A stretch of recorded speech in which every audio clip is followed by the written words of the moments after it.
incluso de él mismo. Por eso es importante cuando aquí David está diciendo quién se puede acercar a Dios, el que se preocupa por los demás. Y pone algunos ejemplos de esa preocupación por los demás.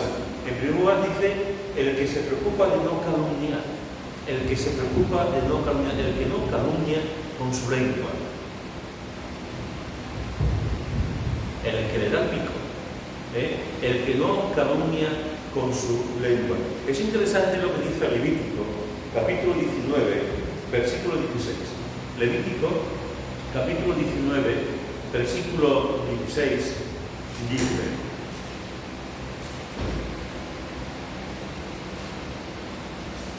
Levítico 19, 16 dice: mirad, no andarás chismeando entre tu pueblo, no atentarás contra la vida de tu prójimo, yo Jehová. Te lo repito: no andarás chismeando entre tu pueblo, no atentarás contra la vida de tu prójimo, yo Jehová. Es interesante lo que está diciendo aquí la palabra de Dios, lo que está diciendo aquí la Biblia. Porque además, tal como viene en la versión de 60, viene realmente de una forma muy buena. Porque en primer lugar dice: no andarás chismeando entre tu pueblo, no andarás criticando entre tu pueblo, no andarás murmurando entre tu pueblo, no andarás diciendo cosas entre tu pueblo. Y fijaros que después dice: no atentarás contra la vida de tu prójimo. ¿Y esto qué significa? Primero dice que no chisme, que no critiques, que no murmures, y en segundo lugar dice que no acabes con la vida de tu prójimo. Significa que una cosa es chismear con la lengua, y ahora Moisés está hablando, lo que está diciendo aquí es que no matemos a los demás físicamente. Si unimos los dos conceptos, si unimos lo que está diciendo aquí, el contexto de lo que está diciendo aquí, en realidad lo que está diciendo aquí el Señor: no atentarás contra la vida de tu prójimo chismeando. Lo mismo que a una persona se le mata físicamente, tú coges una espada y matas a una persona, tú estrangulas a una persona, tú empujas a alguien y lo matas. Lo mismo que matamos a alguien físicamente, podemos matar a alguien chismeando de su vida, podemos matar a alguien criticándolo continuamente, podemos matar la reputación de una persona. Lo más importante que tiene una persona es su honra, es su reputación. Si matamos a esa persona, si aniquilamos la reputación de esa persona, porque vamos chismeando de boca en boca, de oído en oído, diciendo a la gente: fulanito, mira, tú has hecho esto, y tal, estamos matando su dignidad. Estamos matando realmente lo que es como persona, lo estamos acabando con su honra. Y no se puede defender, porque no se le acusa por detrás, de forma tradicional. Por eso aquí está diciendo: no andarás chismeando entre tu pueblo, y no atentarás contra la vida de tu prójimo. No atentamos contra la vida del prójimo físicamente. No matarás, dice el Señor, no matarás. Esa es en el Decálogo lo tiene muy claro, lo pone muy claro, y en muchas partes de la vida. Pero no matarás no solamente físicamente, no matarás con la lengua. No matarás con la lengua. No matarás chismeando, criticando de los demás. Un escritor dice lo siguiente, fijaos, hermano, dice: el chismoso lleva al diablo en su lengua, y los que le escuchan llevan al diablo en su oído. Te lo repito: el chismoso lleva al diablo en su lengua, y los que le escuchan llevan al diablo en su oído. No calumnies con tu boca y no calumnies con tu oído. No calumnies con tu boca y no calumnies escuchando la calumnia de los demás. Todos nosotros muchas veces nos encontramos en una situación a veces muy desagradable. Alguien viene y sin tú prestarte, sin tú decir nada, esa persona empieza a hablar mal de alguien. Y tú estás ahí, esa persona se junta a ti y empieza a decir: y tú dices: ya, me está hablando mal de una persona, le sigo en andaluz, le sigo el rollo, que siga hablando mal de alguien, o lo corto. Si no lo cortamos, esa persona sigue hablando. Después, cuando hablamos con alguien, decimos: yo no puedo decir nada, porque venga a hablar. Pero sin darnos cuenta, estamos haciendo el juego a esa persona que está criticando. Sin darnos cuenta, estamos escuchando lo que esa persona está diciendo de una persona que no está delante y no se puede defender, o no puede decir su opinión. Por eso este autor dice esto: el chismoso lleva al diablo en la lengua, y los que le escuchan llevan al diablo en su oído. Si alguien te habla mal de alguien, córtalo. No hace falta ser un maleducado, ¿eh?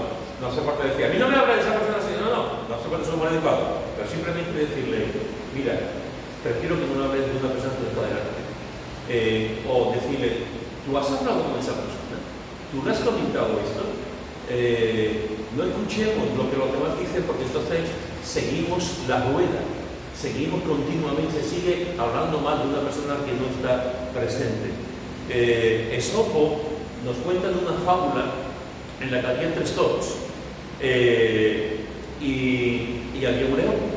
Y el león estaba todo el tiempo maquinando cómo podía separar los 3 toros, que siempre estaban juntos, cómo los podía separar para matarlos y comérselo. Y un día se le ocurrió al león irse a un toro, y los otros 2 toros estaban detrás. Y el león se acerca al toro y le dice, ¿tú sabes que tus compañeros hablan mal de ti? Y el toro dijo, ¿que hablan mal de mí? Dice, sí. Al cabo de un tiempo, a otro toro, de que estaban detrás, de los que estaban detrás, hizo lo mismo. ¿Tú sabes que tu amigo hablan mal de ti? Hablan mal de mí. Y con el tercero hizo lo mismo. ¿Qué ocurrió? Que al paso del tiempo, los todos se separaron, porque no se fiaban el uno del otro, pensaban que estaban criticando y se separaron. Y Esopo dice, y entonces el león aprovechó para comérselos. El león aprovechó para matarnos y comerse, porque ya no estaban unidos.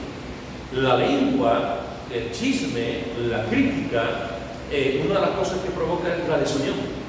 La desunión entre amigos, la desunión entre familiares, la desunión entre la gente. Y viene el león y nos ataca. Viene, en este caso, el diablo y nos ataca. Con razón, Salomón decía, en Proverbios capítulo 16, versículo 28, Salomón decía, el chismoso aparta a los mejores amigos. El chismoso aparta a los mejores amigos. Y es verdad, es verdad. El chismoso, la persona que está hablando mal, aparta a los mejores amigos, porque se pone a hablar, tu amigo, un amigo ha hecho esto, tu amigo, pues sí, mi amigo, pues sí, pues ahora va todo, y lo que hace es que el chismoso va rompiendo amistades, rompiendo familias, rompiendo matrimonios. En el capítulo 10, también de Proverbios, del versículo 18, dice, el que propaga calumnia es necio.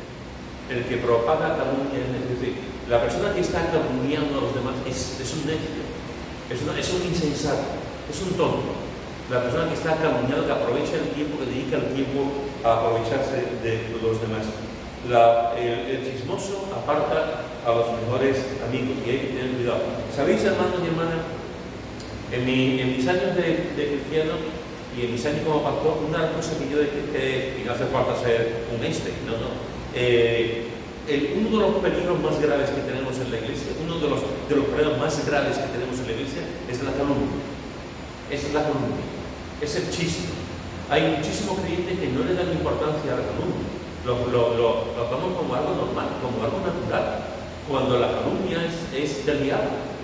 El calumniador por excelencia. Y tenemos que ser conscientes que la calumnia a las personas que no están delante le hace mal al que lo dice, le hace mal el que es objeto de la persona que no está, pero a mí también me hace mal al escuchar. También me hace mal, porque empiezo a tomar una idea de esa persona que a lo mejor no se corresponde con la realidad, ni se corresponde con lo que yo sé de otra persona, y empiezo a juzgar a una persona por lo que me está diciendo otra. La calumnia mata. Pero no solamente mata la relación entre personas, entre amigos. Yo, no sé si lo he contado en alguna ocasión, en la iglesia de Montreal teníamos un matrimonio. Ya están los dos con el Señor. Teníamos un matrimonio, él era diácono de la iglesia, un hombre muy bueno, un hombre muy pacífico, un hombre muy tranquilo. Y bueno, era un matrimonio que se sostenía con alfileres, por decirlo como suave. Se sostenía con alfileres. Ya muchos años casados, pero había muchos problemas entre ellos. Y muchas ocasiones, en el culto de los miércoles, el estudio bíblico, igual que los viernes, el estudio bíblico, pues se da oportunidad para hablar. Yo siempre he dado oportunidad, una cosa es la predicación del domingo y otra cosa son los estudios de la semana, que se da oportunidad para que la gente pregunte, hable, comente, etc., ¿no? Y esta hermana, cuando estábamos juntos en el estudio bíblico, y en muchas ocasiones, ella, delante de todos, se ponía a hablar mal de su marido. delante de todo. Mi marido es un personaje. Mi marido no tiene sangre. Mi marido no se va a hacer nada. Lo podía parir. El pobre allí pegadito era un hombre muy tranquilo, muy así. Un hombre que estaba profundamente enamorado de ella toda su vida. Pero ella tenía esas cositas, digamos, y llegó un momento en que, pero eso pasó muchas veces, hablando mal de él delante de la gente. Llegó un momento en que la tuve que llamar aparte y le tuve que decir: tú no puedes hablar así de tu marido, tú no puedes hablar a la gente, aunque seamos una iglesia, aunque seamos creyentes y aunque seamos lo que seamos, tú no puedes decir delante de los demás las cosas que está diciendo tu marido, porque le haces daño. A partir de ese momento ella se respingó un poco, pero me hizo caso, y a partir de ese momento no hizo, por lo menos la iglesia, no sé si fuera lo haría, pero la iglesia no siguió hablando mal de su marido. Podemos hablar mal de unos, podemos hablar mal de los compañeros, podemos hablar mal de los jefes, podemos hablar mal de los cónyuges, podemos hablar mal incluso de nuestros hijos delante de otros. Y poner a parir a nuestros hijos delante de otros. Cuidado. No chismees de tu marido, no chismees de tu esposa. Al revés, si tienes que hablar algo de tu mujer o de tu marido, habla las cosas buenas. Lo que tengas que hablar, háblalo con él o con ella. Pero cuando hables o si no te calles, pero no digas cosas malas delante de la gente de tu cónyuge, porque lo estás matando. Estás matando la dignidad, el testimonio de esa persona. Y si tienes que pedir ayuda, busca ayuda. Busca a un pastor, busca a un psicólogo, busca a alguien que te pueda ayudar y dice: mira, tengo un problema. Y entonces ahí sí, di todo lo que tengas que decir. Pero no digas cosas de tu cónyuge, no digas cosas de tus hijos, no digas delante de los demás: mi hijo es tonto perdido, mi hijo no va a sacar a la asignatura, mi hijo no sirve para nada. No digas, por favor, no te cargues a tu hijo, no mates de esa forma la vida de tu niño. Pero en este caso, hermano, cuidado. ¿Quién se va a presentar delante de Dios? ¿Quién puede estar delante de Dios? La persona que no chismea, la persona que no va criticando, la persona que no va murmurando de vosotros. En 1 Timoteo capítulo 5 dice, 1 Timoteo capítulo 5 versículo 13 dice, 1 Timoteo capítulo 5 versículo 13 dice, hablando de las viudas, hablando de las viudas que estaban en las iglesias, dice de estas viudas, versículo 11, pero viudas más jóvenes no admitas, porque cuando impulsadas por su deseo se rebelan contra Cristo quieren casarse, ocurriendo así en condenación por haber quebrantado su primera fe. Y también aprenden a ser ociosas, andando de casa en casa, y no solamente ociosas, sino también chismosas y entremetidas, hablando lo que no deberían. Se han quedado viudas. En aquel momento, en aquel tiempo, una mujer que se quedaba viuda, prácticamente, si no tenía hijos, prácticamente se quedaba en indigencia, porque el que trabajaba era el marido, el que proporcionaba la comida era el marido, y si una mujer con 50, con 40, con 60 años se quedaba viuda y no tenía descendencia, pobrecito de mí. Entonces, lo que Pablo está diciendo es que la iglesia tiene que ayudar a las viudas. La iglesia tiene que ayudar a las personas en ese momento que se quedan viudas porque no tenían seguridad social como aquí, no tenían ningún tipo de prestancia, no tenían ningún tipo de ayuda. Y la iglesia no tenían familia, la iglesia era el lugar adecuado para poder ayudar a esas personas para seguir con vida, para continuar y tener una vida digna. Y la iglesia tenía que preocuparse por el mantenimiento de esas viudas. Pero Pablo está diciendo, pero ojo, hay que tener un baremo. Tenemos que saber a qué tipo de viuda vamos a ayudar. Y Pablo dice, no podemos ayudar a las viudas que van por libre, las viudas que hacen lo que les da la gana. Si las viudas encuentran a un hombre, que se casen. Pero hay que hacer las cosas de manera correcta. Y una de las cosas que está diciendo para hablar de ese argumento que él está diciendo es, quiero pues que las viudas jóvenes se casen, dicen, y que tengan hijos, que odien su casa, etcétera, etcétera.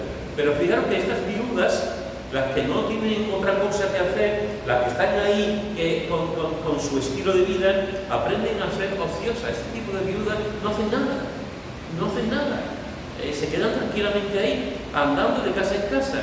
Y no solamente ociosas, dice, sino que también chismosas y entremetidas, hablando lo que no deberían. Chismosas. ¿Conocéis a mujeres chismosas? ¿Conocéis a mujeres que cada 2 por 3 están de pavo? ¿Conocéis a hombres chismosos? Porque hablamos muchas veces de las mujeres, pero es que hay hombres que se las traen, ¿eh? Hay hombres que también están continuamente hablando de los demás. Si tú estás en una casa, la casa no se puede convertir en un lugar para criticar a los demás. Alguna vez me he encontrado, aquí no, pero alguna vez me he encontrado gente de iglesias que han dicho, nosotros teníamos una célula de estudio bíblico, una célula en casa, un poco pequeño, y lo que hacíamos en la célula, en vez de estudiar la Biblia, lo que hacíamos era criticar a los demás. Criticar a otros. Eso me lo han dicho a mí. Lo que hacíamos en la célula era criticar al pastor, o al Juanito, o al líder de alabanza, o a esta familia, o a esta familia. Cuando en la célula, en el grupo pequeño, lo que se debe estar es orando y leyendo la palabra, estudiando la palabra, orando unos por los otros y preocupándonos unos por los otros, pero no da lugar al diablo. Y se da lugar al diablo cuando se chismorrea, se habla mal de los demás. Cuidado porque sin darnos cuenta, hermanos y hermanas, empezamos a hablar mal de los demás. Aquí no, aquí nadie habla mal de los demás. Aquí, gracias a Dios, tenemos una iglesia que es muy santa, pero muchos creyentes, muchas personas critican a los demás. Es un deporte universal. Y la iglesia en ocasiones es un foco donde solamente, además con espiritualidad, con cara de buena gente, como que no rompemos nada, como que todo el mundo lo sabe, como que no es pecado, y empezamos a hablar mal de otro, mal de mi marido, mal de mi mujer, mal de mis hijos, mal de mi suegra, mal de mi nuera, empezamos a hablar mal de los líderes de la iglesia, empezamos a criticar, y lo escuchamos. Y los demás lo escuchamos. Deberíamos de cortar también eso para no convertirnos en cómplices de la murmuración. Por lo tanto, fijaros que lo que dice David, en primer lugar, en este segundo versículo es: ¿quién se va a presentar delante de Dios? El que no calumnia con su lengua.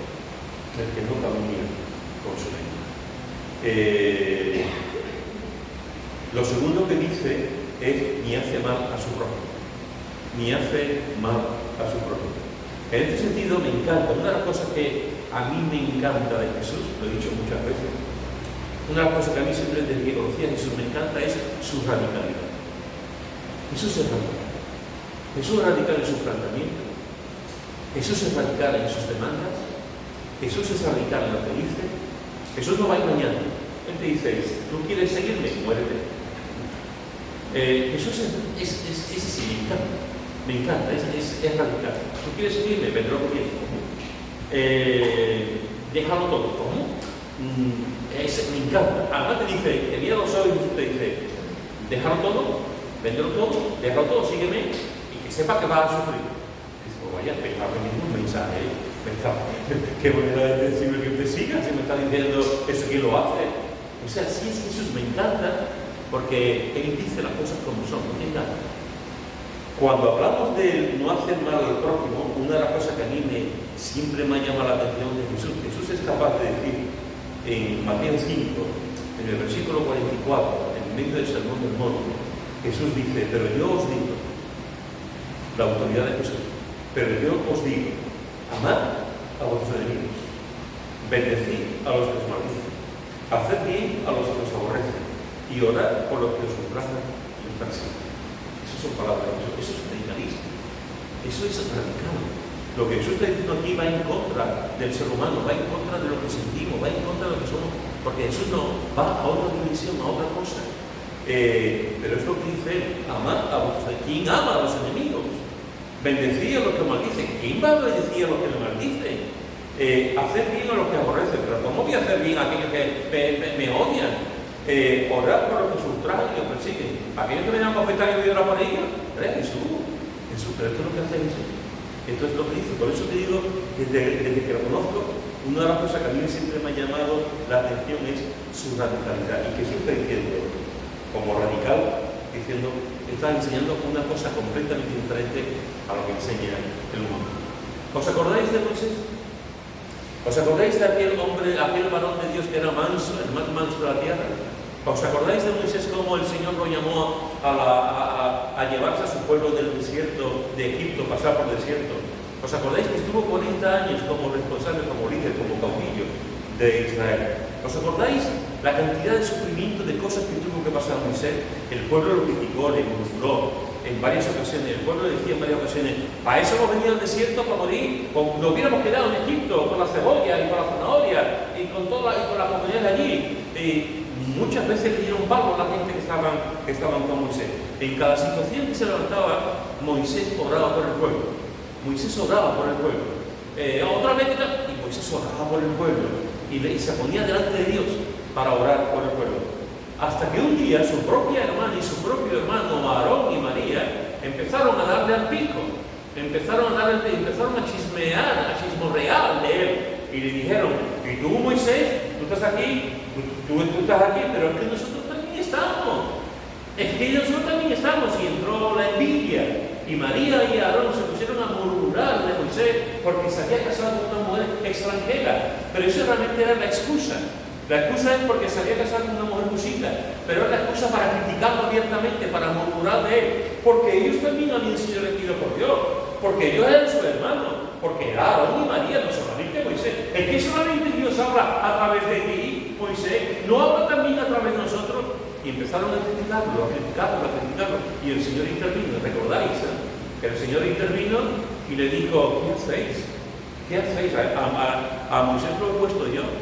Y estáis murmurando de Moisés. ¿Recordáis lo que pasó? ¿Recordáis que el Señor nos castigó a María? Castigó a María con la lepra.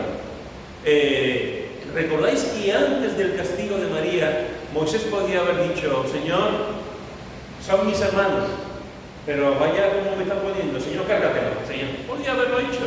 Señor, que las serpientes del desierto le piquen.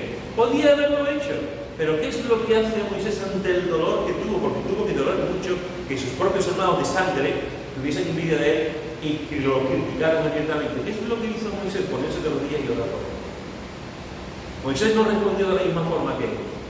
Moisés no recogió el látigo y les pegó. Moisés no le dijo: a la cárcel con ellos. Moisés no le dijo al Señor: cárgatelo. Moisés lo que hizo, el hombre más manso de la tierra, el que amaba profundamente a Dios, el que hablaba cara a cara con Dios, este hombre, este siervo de Dios, lo que hizo fue orar por su hermana y por su hermano. Y el Señor lo castigó, efectivamente, y a María le puso la lepra durante una semana, y el pueblo entero se pudo mover durante una semana.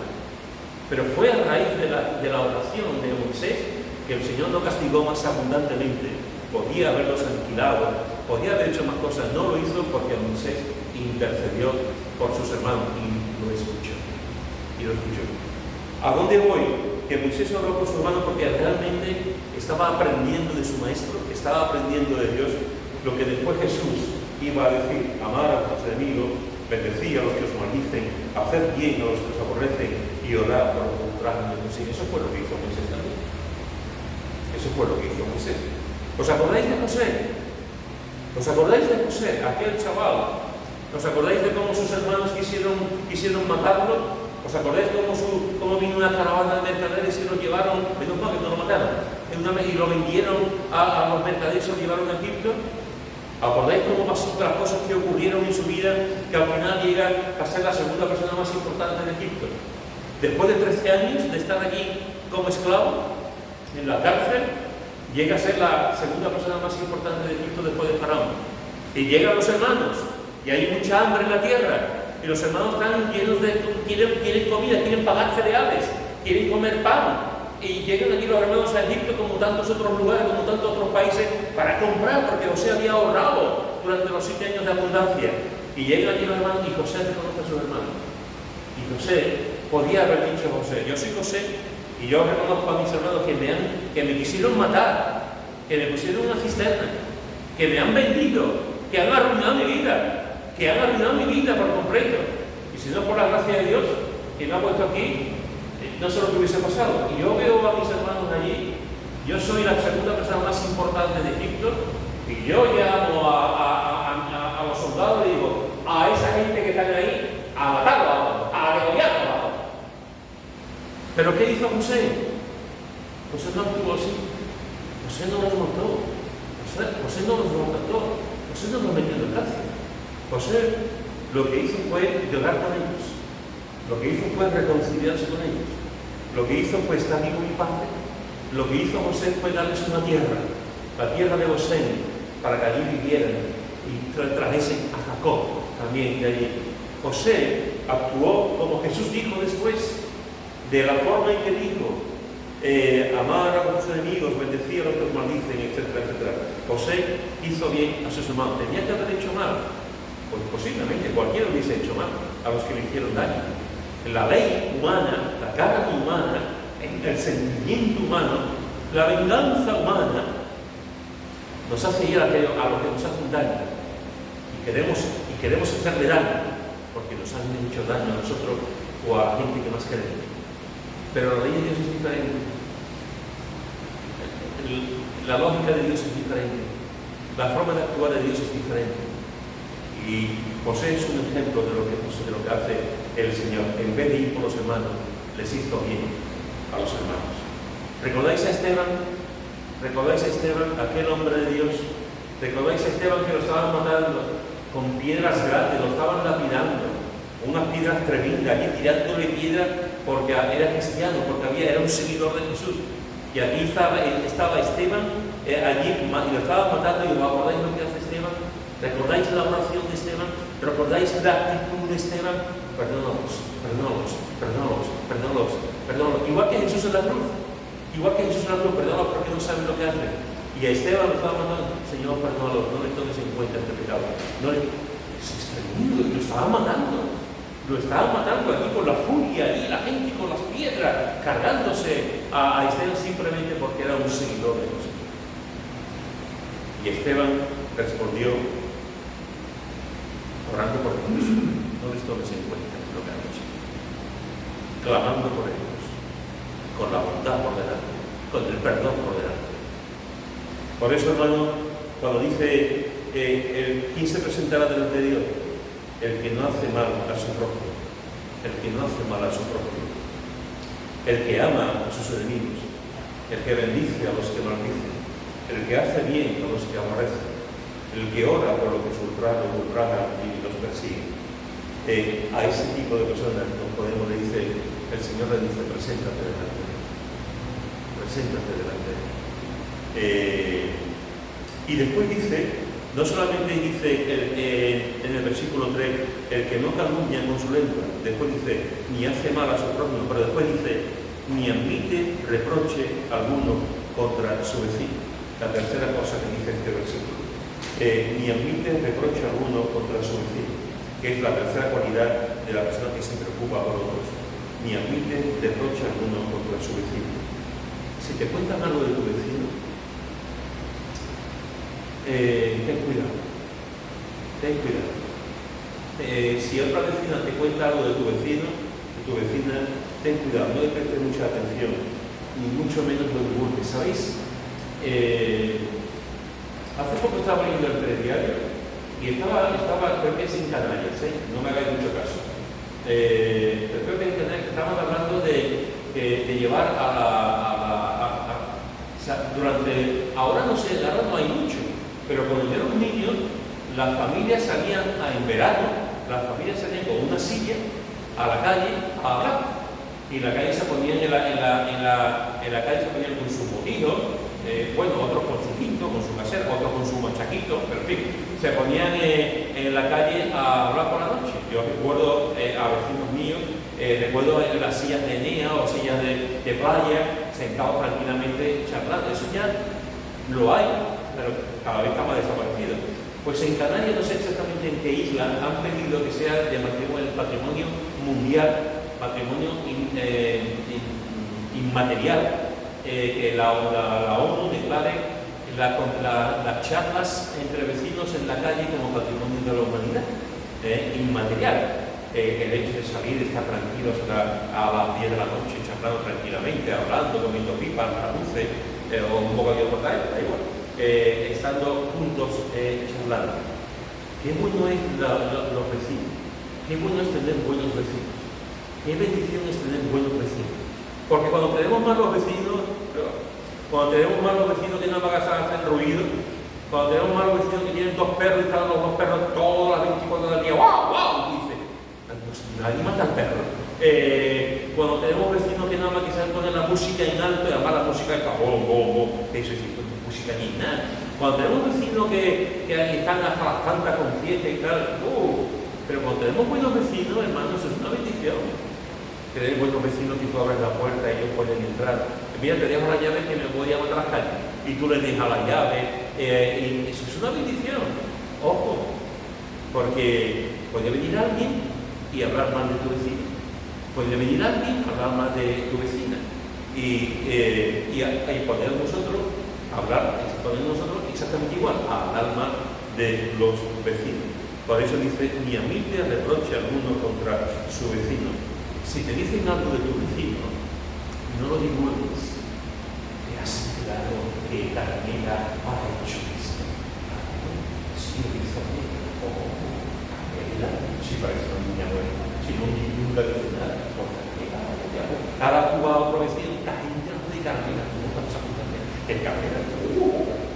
Y empezamos a hablar mal de Carmela. Y la pobre Carmela está ahí en su casa tranquilamente sin saber que estamos poniendo la frente. Y estamos hablando mal de ella. No admitas reproche alguno contra tu vecino. No hables mal de tu vecino. No divulgues nada de tu vecino. Lo que tengas que hacer, dilo a esa familia, a ese vecino, a esa vecina. Pero no divulgues, o si no te calles, pero no divulgues nada de tu vecino. Fijaos, hermano, que lo que está diciendo aquí David no es una cosa, todos entendemos esto, todos entendemos lo que está diciendo. Aquí no hace falta tener estudio universitario para saber lo que está diciendo, no hace falta que hagamos un curso para saber lo que está diciendo. David está diciendo, ¿quién podrá presentarse delante de Dios? ¿Quién podrá estar en la presencia de Dios? ¿Quién podrá ponerse a hablar con Dios? ¿Quién podrá ponerse a dialogar con Dios? Y David dice, el que se preocupa realmente por los demás. ¿Y cómo nos preocupamos por los demás? Pues no calumniando, no haciendo mal y no admitiendo reproche. Lo que está diciendo aquí David es cuidado con las relaciones personales. Cuidado con las relaciones con los demás. Cuidemos las relaciones verticales, pero también las horizontales. Tengamos cuidado en cómo nos relacionamos con la gente. Cuidado. ¿Y cómo voy a presentar delante de Dios a hablar con Dios? Dice, Señor, qué bueno eres. Cuando 2 minutos antes he hablado más de Pepe Ramazán y he puesto a criticar a Pepe Ramazán. Y ahora a los 2 minutos me pongo a hablar con Dios y dice, Señor, qué bueno eres. Cuando hace 2 minutos lo he crucificado. Cuidado. O he crucificado a mi mujer. Y me pongo a hablar con el Señor, pongo a leer la Biblia y a mi mujer le ha puesto a parir con otro vecino o con alguien de la casa. Cuidado. No calumnies con tu boca. No escuches esa calumnia con tus oídos. No hagas mal a tu prójimo. No admitas reproche alguno contra tu vecino. Preocúpate por los demás. Eso es lo que tenemos que hacer para estar delante de Dios. Así que, hermanos, en esta tarde te he dado otra clave para que podamos estar en la presencia de Dios, porque Él lo permite, como dije hace 2 semanas, por su gracia. Podemos acercarnos al trono de la gracia. Podemos acercarnos a Él, los que no calumnian con su lengua, los que no hacen mal a su prójimo y los que no admiten reproche alguno contra su vecino. Amén.